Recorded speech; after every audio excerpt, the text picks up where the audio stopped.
ঘরবাড়ির হেসেলে আপনাদেরকে স্বাগত। আজকে তৈরি করে নেব শুটকি মাছের টিক্কি। খুব সহজ উপায়ে ঘরোয়া পদ্ধতিতে তৈরি করে নেওয়া যায় শুটকি মাছের টিক্কি। চলুন দেখে নিই। প্রথমে একটা পাত্রে তেল নেব, তার মধ্যে শুকনো লঙ্কাগুলোকে আমাদের ভেজে নিতে হবে। তারপর শুটকি মাছ আর পেঁয়াজগুলো দিয়ে তার মধ্যে পরিমাণ মতো হলুদ লবণ দিয়ে আমাদেরকে ভেজে নিতে হবে। এপাশ ওপাশ করে ভেজে নেব। যখন লাল হয়ে যাবে তখন সেটাকে অন্য একটা পাত্রে আমাদেরকে তুলে নিতে হবে। আর অপরদিকে আমি আলু সিদ্ধ করার জন্য বসিয়ে দিয়েছিলাম, সেটাকে আমরা তুলে নিতে হবে। দেখুন তুলে নিয়েছি আমি আলু সিদ্ধ।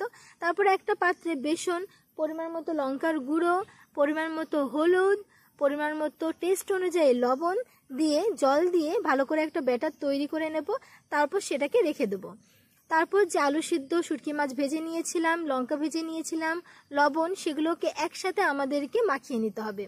দেখুন আমি সুন্দর করে সবগুলোকে একসাথে মাখিয়ে নিচ্ছি, যাতে মুখে কোনো গুটি গুটি ভাব না থাকে আর খেতেও যাতে খুব ভালো লাগে। মাখিয়ে নেওয়ার পরে এবার টিক্কি তৈরি করতে হবে।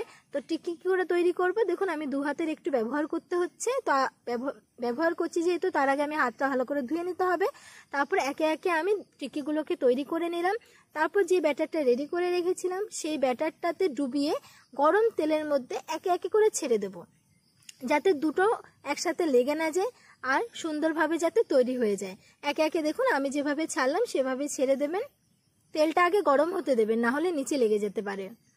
তারপর এক পাশটা হয়ে যাওয়ার পরে দেখতে পারবেন গোল্ডেন ব্রাউন কালার এসছে, আমার যেরকম সেরকমই আসবে।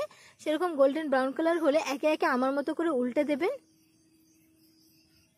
এভাবে অপর পাশটাও গোল্ডেন ব্রাউন কালার হলে আপনারা নামিয়ে দিতে পারেন। তাহলে আমাদের এভাবেই তৈরি হয়ে যাবে খুব সহজ উপায়ে শুটকি মাছের টিক্কি। যারা শুটকি মাছ খেতে ভালোবাসেন নিশ্চয়ই তাদের এটা খুব পছন্দ হবে।